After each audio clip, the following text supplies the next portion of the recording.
What is up, Remodelites? Dave here with Remodel Media, and I'm here at the Sub-Zero Wolf showroom in Southern California in Costa Mesa. And I'm here for the local chapter meeting of the American Society for Interior Designers, ASID. And let's go see what's going on.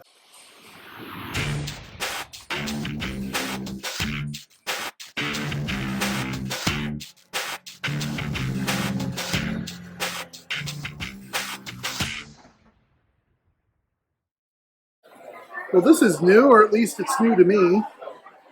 It's a variation on their classic 648 Pro G, but it appears to be, judging just by my eyeball here, it looks like a 36-inch. So a 36-inch bottom freezer with that commercial interior. Hey, produce.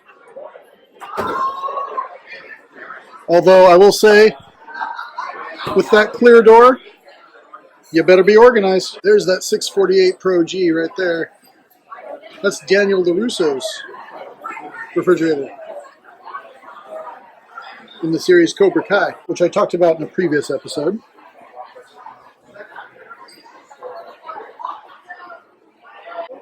That's quite a spread. Okay, so I see we got some beef here. Oh, cooked on the Wolf barbecue. A little cucumber. A little corn on the cob. This is a thought that's always occurred to me is, when you get a high-end appliance like Sub-Zero Wolf, what kind of plumbing fixtures are they putting here? Well, in this case, this is the Calista. I'm blanking on the name right now, but this is a Calista sink. And the Calista faucet. Calista, of course, being the high end of Kohler, but while that head resembles a Kohler Simplest head, I will say, touching it and feeling it, it feels a lot more heavy. Now here is a product that I think is highly underrated. This is the Wolf Convection Steam Oven. So yeah, you can use it like a regular oven, and it even comes with a meat probe, it looks like. Oh yeah, convection fan in the back. That's where you add the water. Check it out.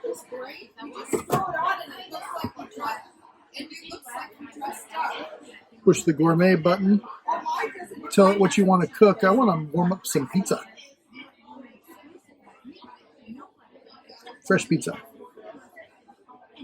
One dish meals, side dishes, fish, eggs, baked goods. I will say some of the best bread I've ever eaten has come out of one of these. Let's see. Oh, enter. It has been years since I used one though, but it's still really intuitive. So auto steam bake. Enter. Without preheat. Enter. Start with a cold oven. Yeah, the menu is pretty self-explanatory.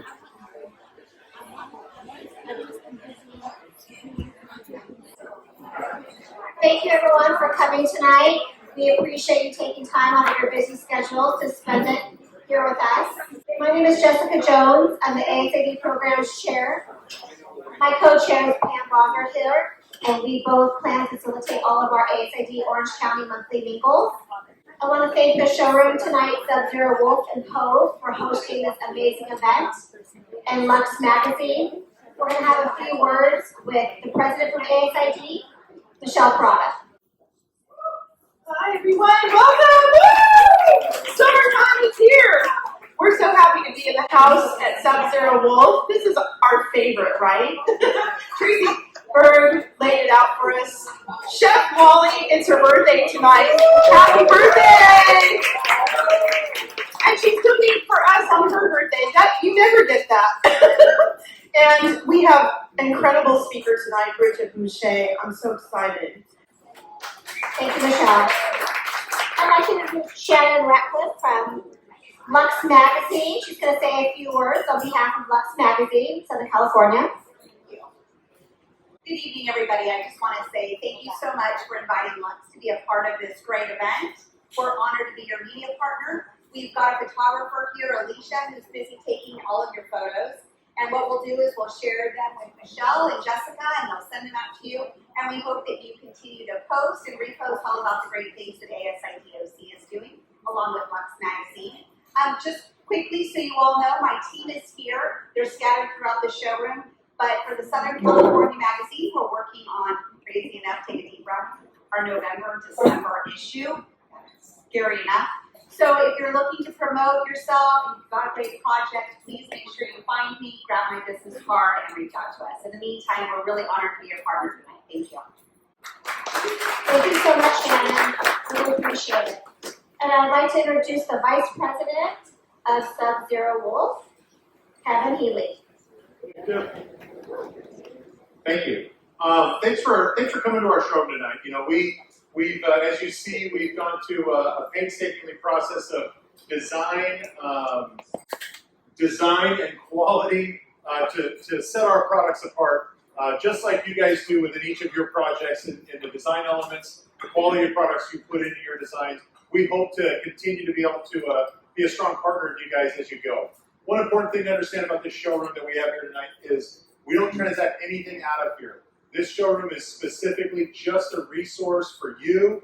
It's a resource for our dealers. It's a resource for our clients to come in, experience our brands in a non-sales manner, experience them from a demonstration standpoint with Chef Molly, who runs 8 demonstrations a month. They're totally complimentary. We've got a great conference room if you want to meet with a client and spend some extra time in there going over plans or designs or whatever you do. This is a resource for you. You guys should all, if you don't know Tracy and Caleb, our trade reps that are here tonight, they're phenomenal. Thank you. Some others of our team are here. Emily's here from our Orange County Territory Sales Manager. And again, you guys gave a huge hand to Chef Molly and her team for making dinner. So thank you very much. And thank you for thank you ASID OC for continuing to partner with us. We appreciate it, as well as Lux Magazine. Thanks. Thank you, Kevin. We really appreciate it. Glad you could be here tonight. I just want to say a big thank you to Tracy Bueche. She helped me plan this whole event. She's been our trade rep, my trade rep, for about 12 years now, and it's a big, if we can all just give her a round of applause. Thank you, Tracy. I'm going to announce our wonderful speaker tonight, Bridget Bueche. She's going to come up and speak to us about finding your client's cooking perspective. Bridget?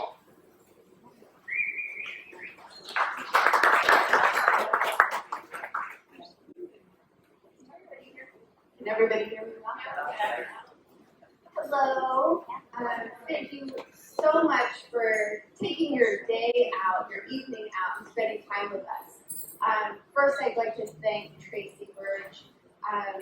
I've known Tracy for 17 years. First, we were competitors, then we were coworkers, and now we work together, really working with clients, designers, architects, builders, and developing awareness of Sub-Zero Wolf's brand. And I'm so grateful to ASID for having me here.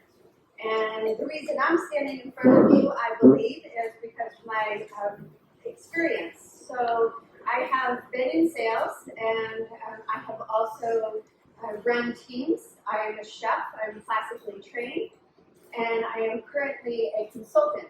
So I consider myself a classically trained chef who is an ingredient curator and an appliance expert. And what that actually means to me is that I really, it's kind of my life goal to get people to understand what they're eating and to increase the quality of what you're eating and how you're doing it. And I believe that those are experiences that we're all looking for. I think that creating an atmosphere where you're using your senses, so meaning exposing yourself to not only what you see, but how you experience them. What you hear, what you sense when you're in a room, how you feel, and then tasting and smelling. And so all of those things are truly about great design. So when people love a kitchen, they feel comfort. They feel safe. They feel excited. They also feel like they really are inspired. And very few can do it better than Sub-Zero Wolf. And I really believe that. They understand from a core perspective how to increase an experience. And so my thought today is when I really speak with designers and architects, it's really how do we connect with our customer? How do you relate in a more deep way? When I was at a retailer, I had built a department. At one point, I had 40 chefs under me. We were creating programs so that people would experience cooking. Everyone wants a recipe, you know, and you're like, you've got me right now. Don't worry about the recipe. Let's learn what a cooking method is, get really good at that, and then start building upon that. So tonight we're kind of going to do something similar to that, but it's just going to be an experience where this is more of a conversation than me just speaking at you. And so what I would like to invite you to do is for everyone to kind of close their eyes. Take a deep breath. Okay? Don't fall asleep. And what I'd like you to do is imagine that in between your thumb and your forefinger, your pointer finger, you have a sliced lemon. And then you bring that lemon to your mouth. You can smell it. You can taste it. You can see it. Okay, open your eyes. What do you think we all experienced when we did that exercise?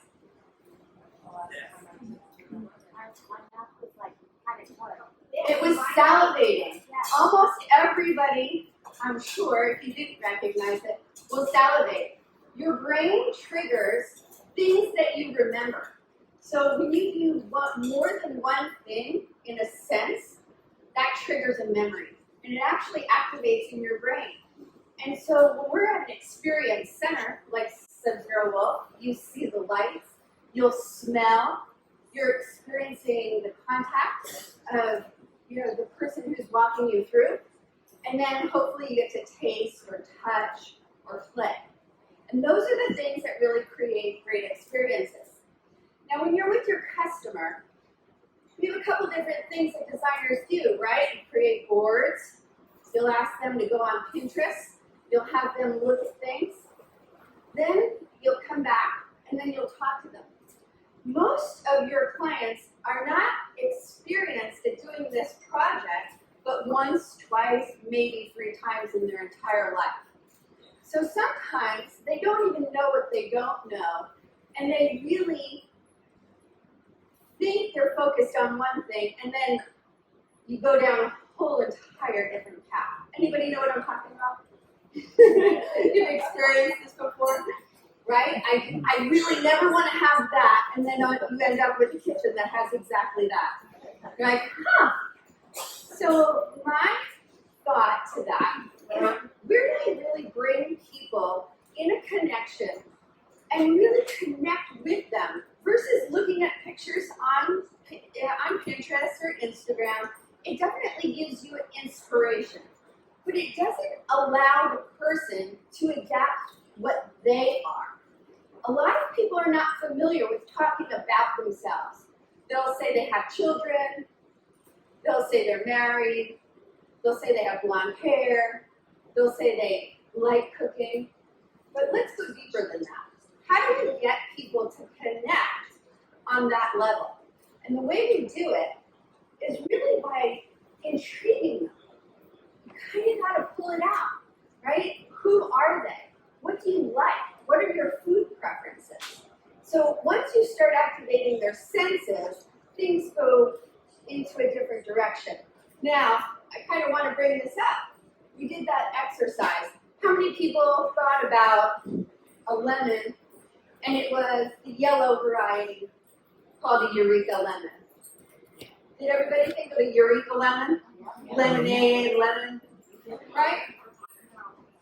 So here I have 3 varieties of lemon. Put this down. Why did you put it on? I don't know. You always like to pretend you're on. Shh, don't tell them that. Alright, like this. Okay, that's much better. There we go. Good quote.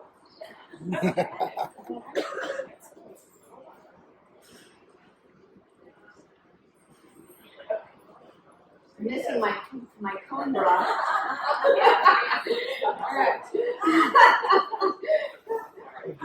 All right. So here's an element of surprise.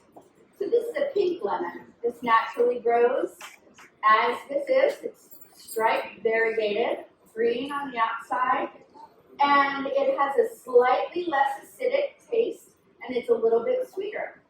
A Meyer lemon is a lot more of an orange essence to it, much less balanced. It's much sweeter and far less acidic, and it has a softer exterior.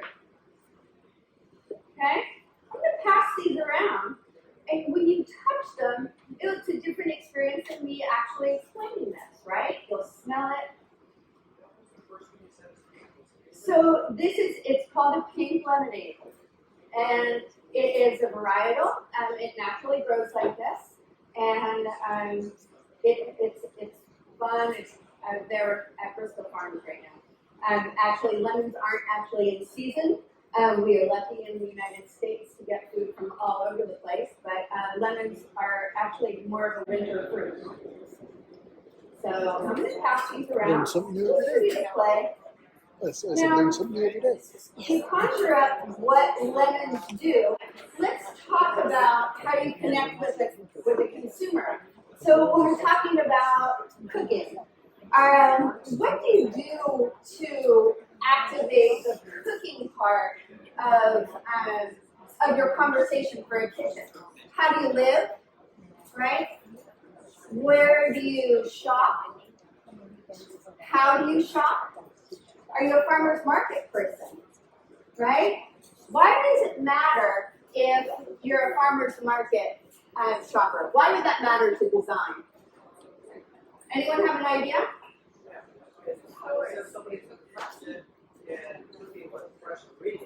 There you go. It might be a more serious cook. It might be a little touchy. Absolutely. So what was referred was that, perhaps they would be more serious of a cook, that they would have a specific diet.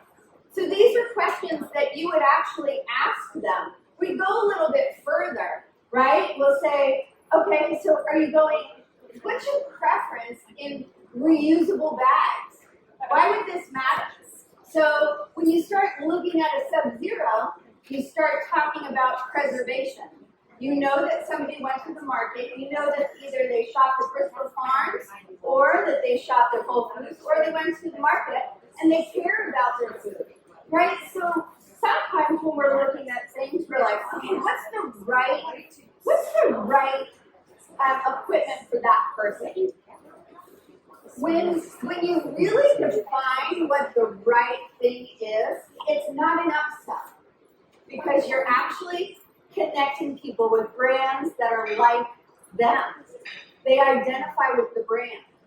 So when you start saying food preservation, you're not talking to someone who put, no care into their shopping. You already know they've given you some information. Now we want to dig a little deeper. So does anyone have food allergies? Why would that matter? Why would food allergies matter in design? Separating foods. So for people who have celiac disease, you cannot contaminate other foods. It's a life-threatening thing. It's not a physical diet for weight loss. It's actually something that is very severe. Also, perhaps someone's diabetic. Do they refrigerate their medicine? On a weekly basis, do people have some of these things that we could make their lives easier? Well, under counter refrigeration in a bedroom, having some privacy in your bathroom. Those aren't extras when it starts coming to lifestyle. And you're creating this bond with someone that's very intimate. You're building their space. there's nothing, I have so much appreciation for what you do as a group. You really make people's lives beautiful. You make them easier. You make them prettier. And the hope is that you make them more functional. And so when we start looking at things like, okay, we're looking at colors. Someone says, I love yellow. So what kind of yellow? Like maybe we go to the farmer's market. Years ago when I was a chef for Sub-Zero Wolf, we would do farmer's market tours. And we would take everybody through, they'd buy things, and then we'd come back, and then they'd be able to cook with us. So Golden Bar, you know, this is a beautiful yellow. Would I want this in a wall? Maybe, maybe not. But you know, we start looking at what are these things. Okay, anybody know what this is? Passion fruit. Dragon fruit, right. $9. Bear with me.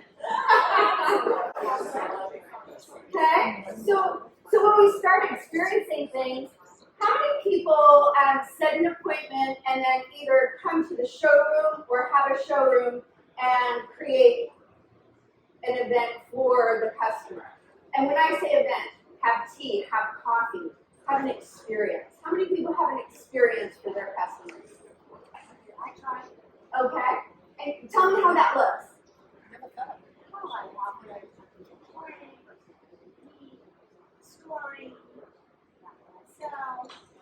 Wonderful. So there's so many opportunities, right? There's so many opportunities to connect. So when I offer someone coffee, I kind of think about how do they live? I better have, you know, like a nut milk, right? Almost everyone has, you know, an aversion. Or I'm a junkie for, if you've never had Strauss Family Creamery, this is my favorite dairy company. They are a family farm. They've been farming for 30 years. They are in Northern California. It's a biodynamic farm. And people connect with the brand, right? So this is how I connect with my personal brand. So I'm talking about Cook's Perspective, which is my company. It's my trademark. And I believe it's what people think about themselves. It's really not about me. I didn't call it chef's perspective. I called it cook's perspective because it's most important to me how other people live. How do they, maybe they don't have skills in the kitchen. Maybe it's just for pretty. Let me tell you about a day that we put in the hugest kitchen I've ever seen, okay? 60-inch pro range. It had two 30-30s. It had 3 warming drawers. It had 2 double ovens. It had a microwave. It had more than you'd ever need. She was dissatisfied because I used to come to their homes back in the day. I came with the kitchen. And so I went to the house and we're doing a dinner party. And she says, yeah, I'm so disappointed. And I'm thinking like, how could this person possibly be disappointed? Like, what? And she said, you know, my microwave doesn't work like my old microwave. And I opened up her refrigerator, and you know what the miss was? Is someone didn't ask her how she ate every day.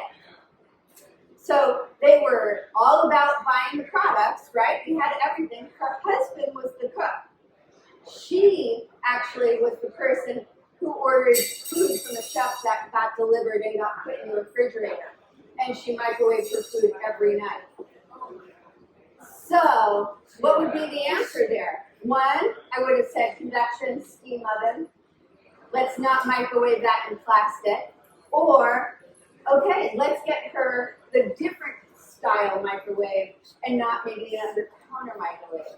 You know, so those are things that when you start connecting with the cook and the people who live, it's not just about design, it's about the cooks and the people and the lifestyle and how they live and what they have as options, right? No matter what, it was an amazing kitchen. We all were like, woo, this is great. But at the same time, there was still that miss. And if we had connected on that level, we would have been able to have that opportunity. Now, one thing I noticed too, about lifestyle, and about design, and about memory, right? So for me, going back to the lemon example, my mom was a fastidious cleaner. She was such a cleaner that I used to be jealous of the time she would spend cleaning versus hanging out with me. That was a true thing.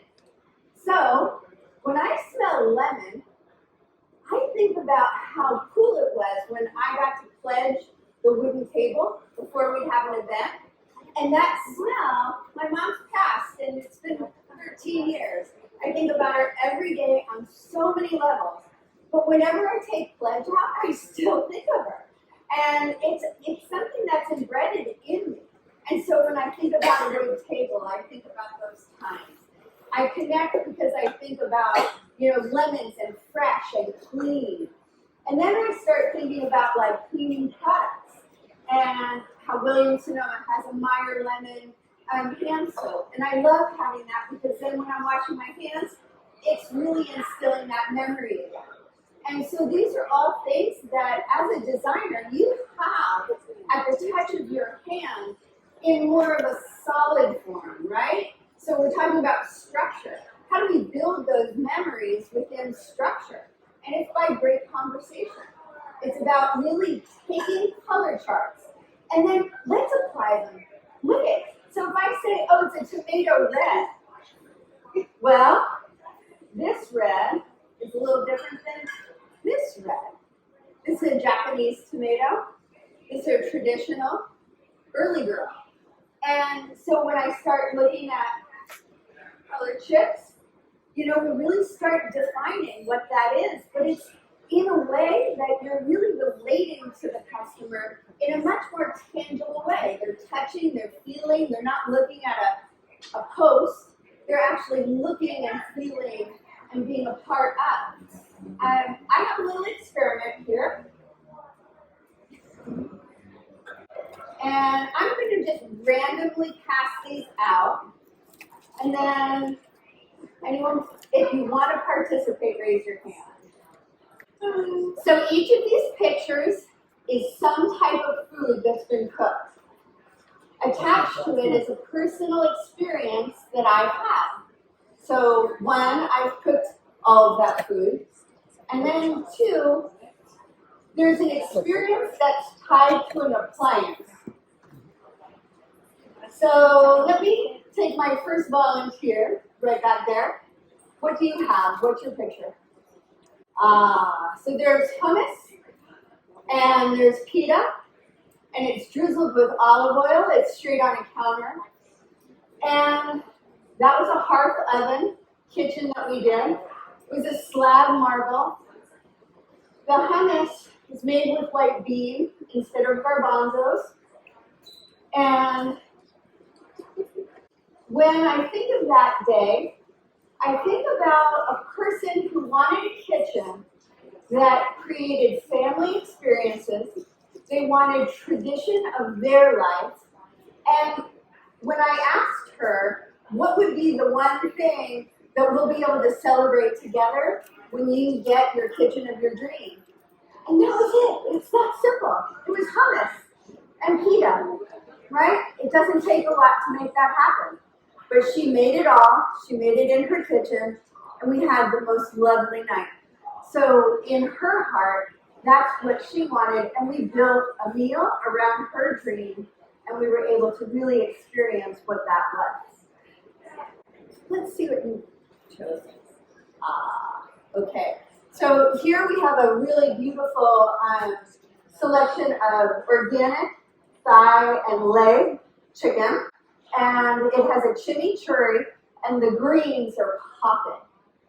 And so that was actually made in a Wolf double oven. It's on convection bake. I was able to cook 30 thighs and legs, and we made this amazing chimichurri. And so that family actually is from South America. They don't use a Cuisinart to make theirs. They hand tear it. I got the experience to really smell, feel, and be a part of their kitchen. And so to me, that was about joy. It was about choosing the right equipment, having a family that was able to do exactly what they wanted, how they wanted to do it, and we did it with ease. This isn't complicated, right? This isn't like me making pheasant under glass and foam and smoke.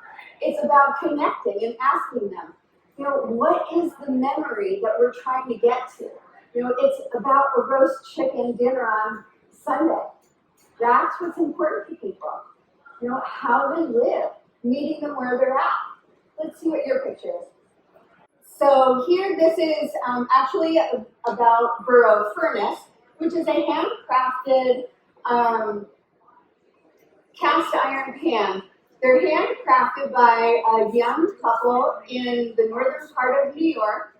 They're artisan pieces. Each pan is from about $300 and up. And they have a young child.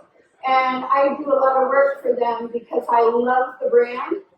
I love the pieces, and I give those as gifts very often to people who are at work, and it means something to me. So that's one of my perspectives. It gives me a feeling that this is an artisan piece. I grew up in New York. It means something to me because it's an art piece, and then it's also functional. And so to me, that was just a lovely, simple, easy, with flowering cauliflower, carrots. Yeah, isn't it wonderful? If you've never had flowering cauliflower, head to the Mariners Farmers Market on Saturdays in Irvine, and there's a farmer right in the center, and they have this flowering cauliflower that is just exquisite. It's leggy and long and beautiful tasting. All right. Granola. All right, so this was given to me as a gift. Someone had said thank you after creating their kitchen, and they were able to make their granola. That was their thing. They give it away as gifts for Christmas, and she wanted to be able to do as many batches as she could at home, almost professional, but enough to really, that was her priority, and that's why we were choosing the ovens that we did. And so that's a really, she was super excited about that. All right, so this next one is a grilled steak salad. And this was from a family whose the father was the chef of the family. And he wanted to be the man. He wanted the grill, he wanted the outdoor, and he also wanted something simple and easy to be able to provide his family. And so he cooks 7 days a week. He's married. He cooks 7 days a week. She travels quite a bit, the family, and they have 4 kids. And so for him, it was all about function, and then it was a little bit about dream. And so he was able to create this really beautiful kitchen that worked for him, and actually his wife really was non-participatory. And so in the design process, it's really interesting because sometimes you look to both and one doesn't care. And that's always nice. It's when they both care, and they both care differently. That's our biggest problem. Right? Oh, it's a sandwich. All right. So that's a meal prep day. So I'm so glad you mentioned that. So what happened here is that this family, they had 3 kids. They all worked, and they needed to learn how to meal prep, and they needed a lot of storage.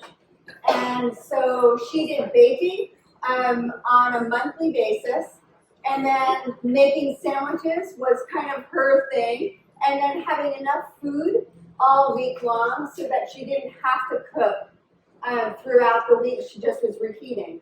And so convection steam was the greatest solution for her. So she was able to pre-prep on Sundays. She was able to have fresh, clean, healthy food for her family, and she was able to reheat at all times of night.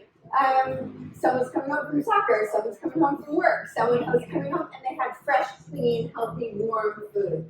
And so that sandwich was a chicken sandwich, farmer's market tomato, and she did kind of an extreme. She would separate all the vegetables and, have everybody kind of, be able to have exactly what they wanted, when they wanted it, how they wanted it. And so she was tough. Over here, we have a beautiful patissier. It's a little pastry that had a very clean lines. They actually were professional chefs, both of them. And in that kitchen, they wanted to be able to have anybody come in at any time and be able to get anything they needed, when they wanted it, how they wanted it. And so the design was all about function and very little to do with the beauty, although the kitchen was magnificent. So it was more important to have the mise en place, everything in its place, and to be able to really create high-end professional food. One more? Is that pork chops? Pork chops. Yeah. All right. So that's actually on a wolf grill. And we were able to, I think we did something like 40 bone-in pork chops at once. And so that is more of a catering kitchen. It had a dirty kitchen and a clean kitchen. So it had the front pretty kitchen, and then they also had a full working outdoor kitchen. So do you see how asking someone about their favorite meal, that could be a connection, right? Then here I have someone making almond milk. Okay, it's a really simple task. And you can pass these around, and everybody, if you'd like to pass around the pictures you have so people can see what they've got.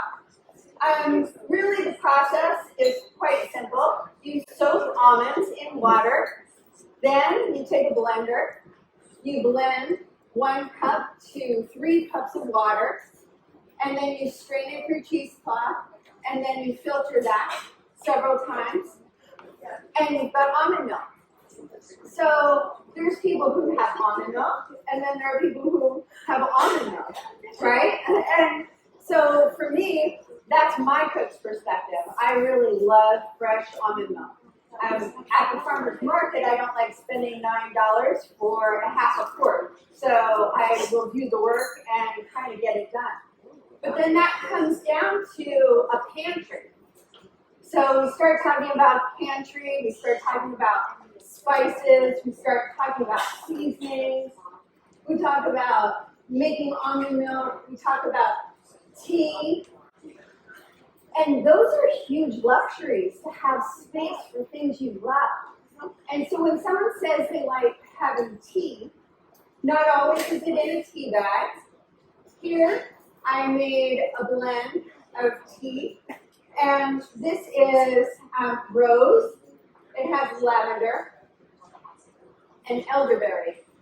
And you're welcome to pass that around and smell it. Then, in addition to the elderberry, then we have a thing called, it's called butterfly tea.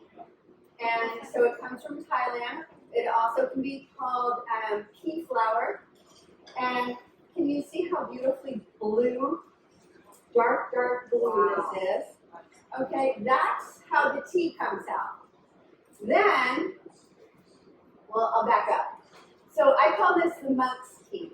So every year in October, a group of monks that I cook for come to Laguna Beach to do sand mandalas. Has anyone ever experienced what that looks like?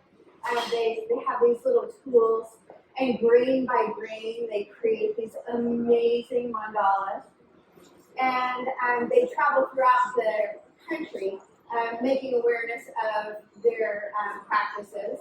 And they are trained and live with the Dalai Lama. And they're the most incredible people. They're so fun and joyful. And so I created this tea for them, and it was worth the giggles that came. So what happens is this touches acid, and then it changes color. And I'll pass this around. So it goes from royal blue to this beautiful purple. It's like magic. And so when you're associating, and I put some bergamot in it, so it floats on top. So it's not only beautiful, but it's an experience. People kind of look at it as chemistry. It also gets us this amazing purple. And so then we start looking at some of our color palettes once again, and you're really talking about how people connect. How do you make them feel special? Well, just making a fresh cup of tea can have that experience. You know, smelling it, adding a little bergamot instead of perhaps using, you know, a traditional bag tea. And really just getting excited about what nature does. How does nature inspire design? It really connects through color, texture, through natural patterns. So if you were to take a pineapple, I mean, the most amazing pattern just naturally grows. And then we start talking about textures in leather. And when you start talking about an orange peel, you know, type leather. When you start really getting into getting people to associate touch, texture, color, taste, vision, that creates an experience. That's amazing design. And that really gets people to have some kind of ownership to this experience. They are partnering with you to create a dream. You're a dream provider. That's amazing to me. This is chamomile. So I grow this at my house, and then fresh chamomile tea. You know, just being able to offer someone a piece of fresh chamomile set next to a teacup, and you know, and making them some fresh chamomile tea. Like, it's not complicated. It's just little details. That's your brand. That's who you are. You guys can do whatever you want that would make those associations. But the way I feel is that, like, as a chef, as a person who loves ingredients, as a person who loves appliances, we have never been in a better time. There's so many choices. Now, let's be really meaningful. Like, okay, let's say somebody crafts, and you find out that they have a craft room. Why would someone want an induction cooktop in their craft room? No flame, no heat. It costs no flame, no heat, right? And you've got a lot of combustible products there. And so this is beeswax. And so if you're making homemade candles, if you make lip gloss, if you are a part of doing that, an induction cooktop makes that journey like so much more fun. Easier to clean up, won't burn, you have control, and you have flexibility. That's really thinking about luxury in a whole new level. I'm a huge fan of induction, and I know that people have a lot of stigma about, you know, not using, and to me, you know, I like the best of both worlds. I love gas, but then I also love induction, and I really don't love to clean, and so for me, hands down, if I have to choose, and I had a choice at home, I would use induction. And I think it's beautiful. I mean, I'm a professional chef, and I can tell you that in hotels, every single line has an induction to create a buffet for eggs. The guy who's on egg cooking has induction hands down because it's easy, it's dependable, it's instant, and you can non-stop cook. If I wanted to really, if I was, you know, really looking at how to entertain, looking at a combination steam oven, there's nothing more flexible than being able to cook something in advance and then finish it in convection steam. You can cook brunch for 15, 20, 30 people all at once. And now it's like major ease. So, you know, really introducing all of these little nuances if people want to cook. If they don't want to cook, make sure they have a good microwave. Okay? So, does anyone have any questions or any thoughts or anything you want to kind of exchange back and forth, I think it's probably about a minute. Yeah, quick question about this. You said about the steam oven and microwave. So what's my selling point? Of course, I'm for steam oven. But for can you just really fast heat something in a steam oven versus microwave? Okay, Or so. it has to stay there longer than 1 minute. So the question is more about time than anything, right? And so I think if anyone has ever cooked in a microwave and done it poorly, this is how it goes. You take something, it's cold, it's out of the refrigerator, you put it in the microwave, you put it on a plate maybe, or it's in the plastic, and then you put it in for 2 minutes, right? And you're like, it's totally gonna take 2 minutes. And then one part's exploding, one part's ice cold, and you're like, okay, I'm gonna put it back in, and I'll do it for like a minute. And so then you hope that 3 minutes is taken, but now it's really probably 4 minutes because I've had to go in and out. And then you're like, okay, it's really only 30 more seconds that I need. So now we're actually at 4.5 minutes, and you've killed whatever you have, right? And so when you start looking at what people are doing with their microwaves and how they're reheating food and what they're reheating, let's have respect to start with the food that we're reheating. So if you went to a gourmet shop and you bought lasagna that was $15 and you killed it, what are we doing? Like, so I think the question isn't necessarily how convenient, it is how efficient and how well can it be done. So if you want it quick and you want to blow it up, blow it up. If you really want to respect the food, do the prep work, right? You're going to do Sundays, you're going to take 3 hours in the day, you're going to take chicken breast and reheat it in a microwave. It's never good. If you want to reheat it and you want to reheat it in a convection steam oven, it's going to gently reheat it in about 6 minutes.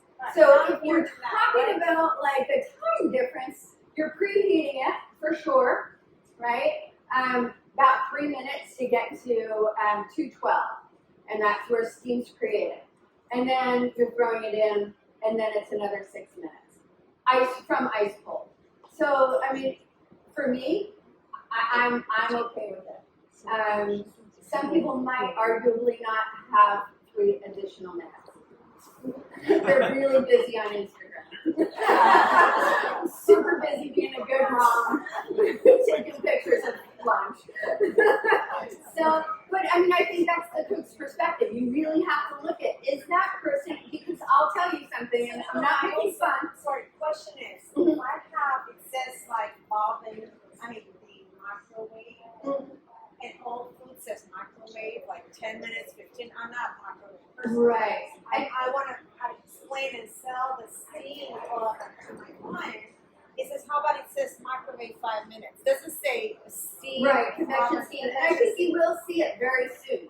I think that there are brands who are coming in. You also have Chef Molly.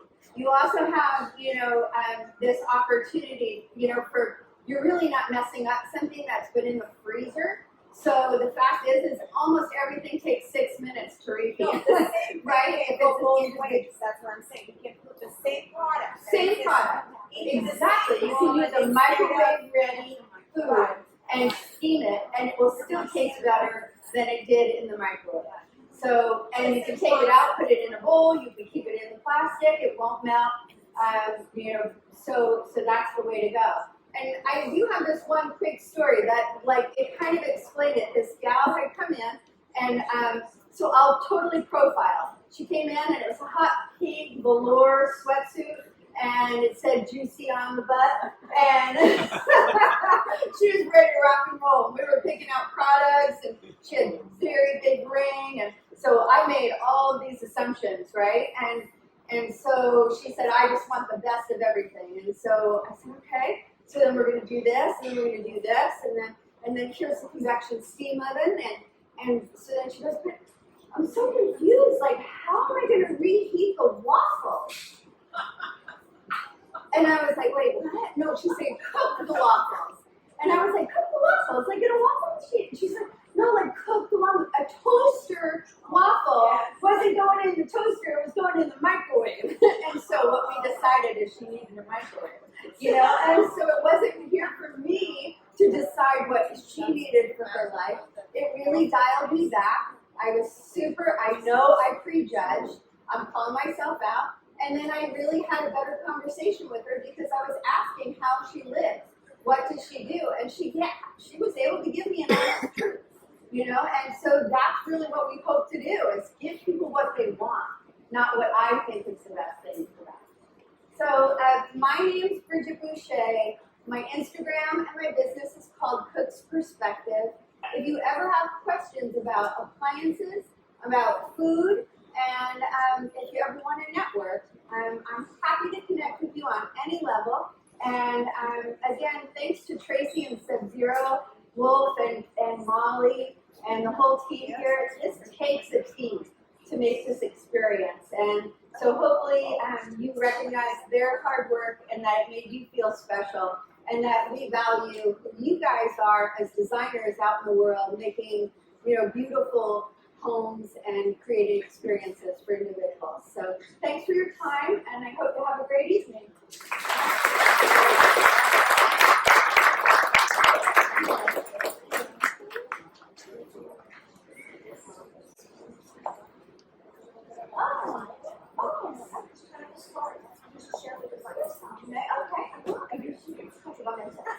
Okay, thanks. That's super sweet. It was asked of me to explain a little bit about my history. I usually don't kind of sit on a soapbox and you know who I am because I'm really nobody, but I am a person who's been very fortunate to do a lot of different jobs. And so starting at age 19, I lived in Martha's Vineyard on summers with my best friend's family, and I answered an ad in the newspaper, and I went to the home, and it ended up being Walter Cronkite, and he answered the door with his wife, and so I ended up 3 years cooking for him, and we traveled all over. I took care of his mom. I took care of that family. We went on the yacht, and that was kind of my job for a good amount of years. And that was my first employer as a private quasi-chef. And from there, he insisted that I went back to college. So I went to Culinary Institute of America, and I met my ex-husband at the time there, and we moved to Santa Barbara, California. And at that point, I was actually pregnant with twins. And everybody should do that. Highly suggested. And so at that period of time, I was cooking for a circuit. So I cooked for a lot of different famous politicians and actresses and whatnot. And through the years, I really got to see amazing design. I saw design of the most beautiful homes in the world. I was able to travel and eat and cook and play and work for really dynamic people.